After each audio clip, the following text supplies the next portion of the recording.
Boston Celtics and Philadelphia 76ers renew their East Coast rivalry as the two tip off the new NBA season on October 18. Joel Embiid's game-high 41 points powered the 76ers to a win the last time they were in Boston, and much is resting on him again. After finals disappointment last campaign, the Celtics will be desperate for an opening day home win. Catch the action, 6:30 p.m., 7:30 Eastern Caribbean Time. Dasani, Minute Maid, Powerade, broadcast presenting sponsors of the NBA on SportsMax.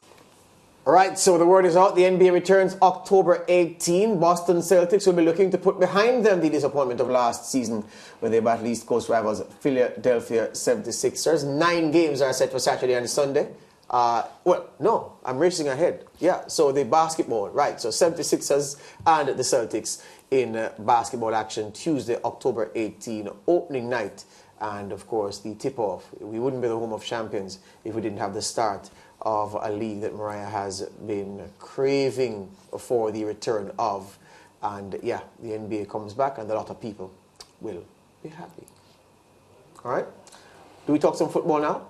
Because 9 games are set for Saturday and Sunday in the latest round in the English Premier League, with the other fixture scheduled for Monday. These are the matchups. Leicester away to Bournemouth, fresh from that morale-boosting win on last against the Nottingham Forest. Wolves go to Chelsea. Southampton journey all the way up north to play Manchester City. Speaking of the north, Brentford go there to face Newcastle. Tottenham, they go to the south coast to face Brighton. Crystal Palace entertain Leeds in London. An all-London affair, London derby, East versus West. West Ham is in East London. Fulham are in West London. That's the clash. And then Arsenal against Liverpool at the Emirates Stadium in posh North London. Everton entertain Manchester United on Merseyside. And Nottingham Forest, they've given their beleaguered manager, Steve Cooper, a new 3-year contract at a time when everybody felt that he would have been sacked. When the boss called him and said, I want to meet with you, I'm sure he felt he would have been sacked. Instead, he was given a new contract and he faces Leon Bailey's, Steven Gerrard's Aston Villa in that Monday game. All right, no doubt the feature match this weekend will see leaders Arsenal at home to Liverpool, and the Gunners boss, Mikel Arteta, says his team is in a good place. Happy and proud, obviously, for the change, for the dynamic, and for how the atmosphere and the belief around the club feels like at the moment. But as well, looking ahead again, that where we're going to be, and at the moment we are not there yet. How you measure success is, okay, lifting trophies as well, but you need to understand where we were, and as you said, how fractioned the club and the environment, how it looked at the time and how it looks right now, is credit to everybody that has been involved in the last few seasons to achieve that. So, Mikel Arteta there. So, Arsenal heading to this game atop the Premier League, and based on their play and notwithstanding the quality that Manchester City have shown so far this season, Arsenal do not, it can be said, occupy a false position in the table. No, they do not. And they've proven game after game that, they're out this season. We like to say in Jamaica, out and bad. So they're getting the job done, and they're not a fluke. So based on what we've seen from them, though, George, I still want to say this. I think that Liverpool is going to create an upset this weekend. And I think so because, and I was saying it earlier today, that whenever there are big matches like this and a team tends to be inconsistent throughout the season, they find this extra gear, and I find it specifically with Manchester United. So whenever they're going through a bad patch, but they come up against a Manchester City or whatnot, they find this inner confidence and gear that they are able to either draw the match or win. So I expect either a draw for Liverpool this weekend, or I'm even going to push it and say maybe a win. Whittaker, Arsenal, their well-being going into this game? Yeah, they have nothing to complain about, Arsenal. Their form is good, their offensive game is solid, and it's hard for Liverpool coming into this game. I don't see Liverpool winning the game. I know Klopp has a good record against Arsenal. Yes. Very, very good record, in fact, so Liverpool fans would be encouraged by that statistic. But I like Arsenal to win this match. I think they're playing well enough to suggest that the stuttering form of Liverpool for several weeks now gives me little confidence that Liverpool will take points from Arsenal here. I want to hear you first. Well, the thing is this, Klopp has said what is true. He said that teams have worked out how to play against Liverpool. Fact of the matter is, I keep saying it off camera, and I'm happy I get the chance to say it on camera now. And I'm talking about Liverpool first. This is the same team, bar Robertson at left back, who so many of the pundits in England last year were telling us is the greatest Premier League team in the history of the Premier League. Absolute rubbish at that time, and I said it at the time. Yeah? And it just shows you what confidence can do, because the same players who are being touted as being part of the best team to ever grace the Premier League, and I can't believe someone sensible would say that after the teams that they've seen. Those same players, Virgil van Dijk doesn't play with the same confidence. Does he have the same quality? Of course, but he's not the same confident player. Whoever plays supports him at centre half, whether it's Joe Gomez or Joel Matip, not offering the same confidence alongside Virgil van Dijk, who's the leader of that back unit. James Milner, Old Man River, he doesn't offer the same thing when he's either given the start or introduced off the bench by Jurgen Klopp. In the midfield, they've had injuries, so Thiago's season has been disrupted. He's had a couple of good games this season, but he's had other games where he's looked ordinary, and Thiago is not an ordinary player. Yeah. Trent Alexander-Arnold, his struggles defensively have been well documented. Nice free kick in their last game against Rangers in the Champions League will give him some confidence, but there are aspects to his game that are shaky right now. Salah is not scoring, scored a penalty against Rangers, so the confidence and the sure-footedness that Salah guaranteed is not there. But let me tell you something. Collectively, Liverpool's problem is curious, because if you use the Champions League as a barometer, well, before I use the Champions League as a barometer, may I ask the producer to give us a table again? I want to point something out to show you just how Liverpool are going. Liverpool are in 9th. Of the 8 teams above them, only 3 have scored more goals. Spurs, Man City, and Arsenal. And Man City are an outlier because of Erling Haaland's insane form. Liverpool, with their 18 goals, ought to be further up the table. You score 18 goals in 7 Premier League games, you ought to be up.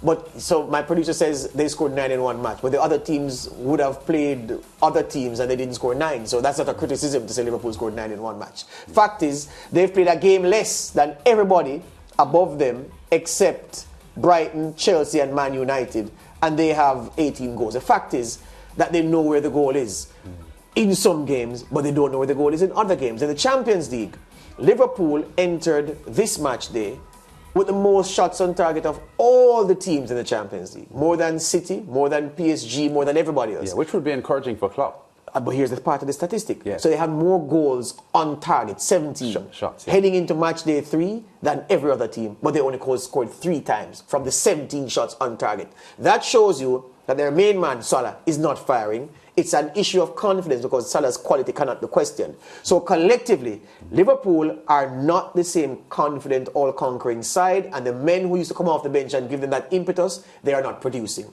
That's for Liverpool. So they're going into this game not the same as they were last year or previously. Yeah. Arsenal. I see things in Arsenal that I haven't seen in an Arsenal team in a long time. They have this sure-footedness. There's this cockiness about them, as if they are self-assured now. Granit Xhaka, the crowd at the Emirates are cheering for Xhaka. Yeah. This is the man who they told to get the you-know-what out of their club not so long ago. This is the man who was stripped of the captaincy. Right. Gabriel Jesus has brought something up front to them that they haven't had in a long time. It's genuine quality, a world-class player. And Bukayo Saka has continued his upward trajectory. And most importantly, even more important than Gabriel Jesus' form, there's a young Brazilian called Gabriel Martinelli, who 3 seasons ago people were telling us that this boy will be the next in line from Brazil. They said that at the time, he reminded them of a young Ronaldo, the fat man. Yeah? Gabriel Martinelli has been in outstanding form. In the midfield, Martin Odegaard has been class. We spoke about Thomas Partey in the midweek when we were talking about the Champions League. Partey fit is a monster at defensive midfield. So Arsenal have considered a player like Kieran Tierney can't get a starting game in Arsenal because they have so much quality in the team. Yeah. So Arsenal are in very good form right now. But it would be quite Arsenal-like, like Mariah said, for them to lose this weekend. But that'd be silly. It would be silly to bet against Arsenal because Arsenal are the team that appear, and based on what they've done so far, like the most likely winner or the more likely winner of the game. you'd be foolish if you bet on Liverpool and they lose because you say, well, I saw so many things which suggested that Liverpool were ready to win. But Mariah is going with Liverpool on a hunch. I know that. On a hunch. It's based on the fact that I just know how these big matches always end up. Yeah. So like even in the game that I'm playing, I don't want any Arsenal or Liverpool players in my team right now because it's too much. Is that? You mean your fantasy Yeah, game? it's too much on the line. Like my heart can't take that. So I'm just picking other players for now. You need a new heart. All right. Manchester City striker Erling Haaland goes into Sunday's clash with Southampton in peerless form, having scored a hat-trick in each of his previous 3 EPL games. So the question, will he make it 4 in a row? Haaland? Yeah. Yeah. I'm not even going to stutter. Yeah, that's an easy bet. I should tweet that from now. If we lose a bet, we lose a bet, but it's an easy bet to take that he will. There's a tweet that we have coming up in Interactive. Yeah. Can we show it now? Why keep the viewers in suspense? Can we get that tweet from Erling Haaland about Erling Haaland, the petition about Erling Haaland in the Interactive? Right. It would be silly to bet against Erling Haaland. Absolutely. But this tweet, I think this tweet says so much, and it's what people have been saying since the Norwegian came to the Premier League. Yes. When we discussed whether Darwin Núñez, the Liverpool striker who's struggling, or Haaland, who would score the most goals, who would score more goals, we picked Haaland easily because we said at the time, it's not now we're saying it, that he had a hunger about him and he had the attitude which suggested he wants to prove that he's the next big thing and that will separate him from most players, and that's exactly what has separated him. Do we have the tweet ready? Let's go. Look at this. Emery Laporte, his teammate, tweeted a mock-up of a petition, UK government and parliament, petition to have Erling Haaland removed from all football. Someone said Premier League and then someone scratched it out and said, no, not the Premier League alone. All of football because he's a robot. So it's a petition to have Erling Haaland removed from football for being a robot. A petition to the UK government and parliament. Yes, sir. So they're taking it seriously. Very seriously. So if it gets a certain percent, if it gets a certain number of signatures, Parliament, under the UK laws, is obliged to debate it on the floor of the House of Commons. And let's see what happens. That day should be a holiday so we can watch. There you go. Haaland has, you won't need a holiday because the debate that debate would start at about 6 a.m. Jamaica time, so you could watch it and have enough time to come to work. There you go. Fine. Yeah. Haaland has 19 goals across all competitions so far this season, and his manager Pep Guardiola believes it's down to instinct. The flexion is there. Why the ball finish where he is? This is an incredible, instinct. What I said many times. So what can I teach? Be here or there, 1 meter. Have an incredible sense with the strikers like. The ball is going to finish. He goes 1 second before the ball will arrive. I'm there, and he has this talent, this quality. It's not about the score goals. It's oh my God, all the time is deflection across. Is there finish where this type of players are? That's why he's always surprised. How can as a man I teach him? When I shoot the deflection and the ball is going to finish here or here, it's impossible. It's just completely instinct. It's natural.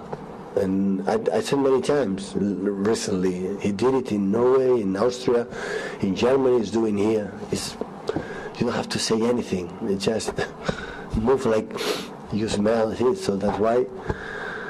So thank you so much for he choose us, to come here and the club. It's Khaldun, Ferran, Chiki, all the people involved to try to bring him here because we are fortunate to have this talent with us.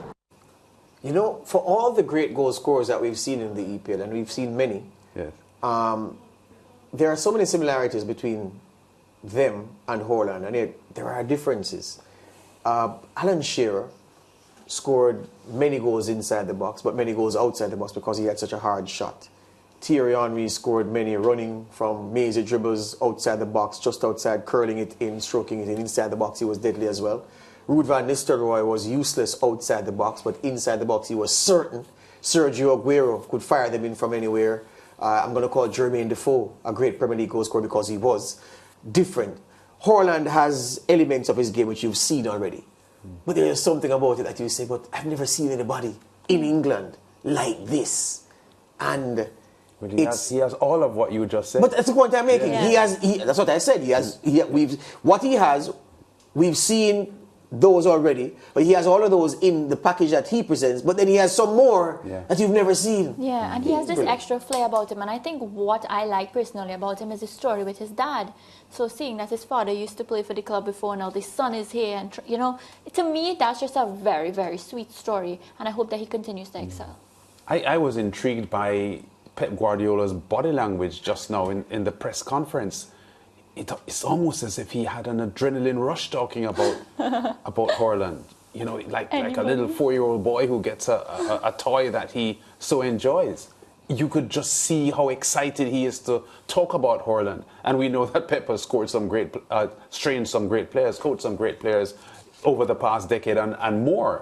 And for him to feel this way about Haaland tells you about how pleased and excited he is about the talent that he now has. But it goes back to what you were talking about on the show. When he was trying out for Harry Kane and trying out right. Remember that segment? Yeah, he was lucky to get circumstances delivered him. But the last thing I'll say is this. It's curious. Well, it's good you've pointed out Pep's reaction, because Pep Guardiola, this is why people continue working in football. You'll never reach a point where you've seen all and you've seen everything. Here comes a player now who has given Pep perhaps a new love for the game, and he's excited to be working with it. Because guess what? When Pep Guardiola was in the great Barcelona side, managed for briefly by the Englishman Bobby Robson, Pep Guardiola, played with the man that Pep Guardiola later said was the best player he ever saw in world football, Ronaldo, the Brazilian.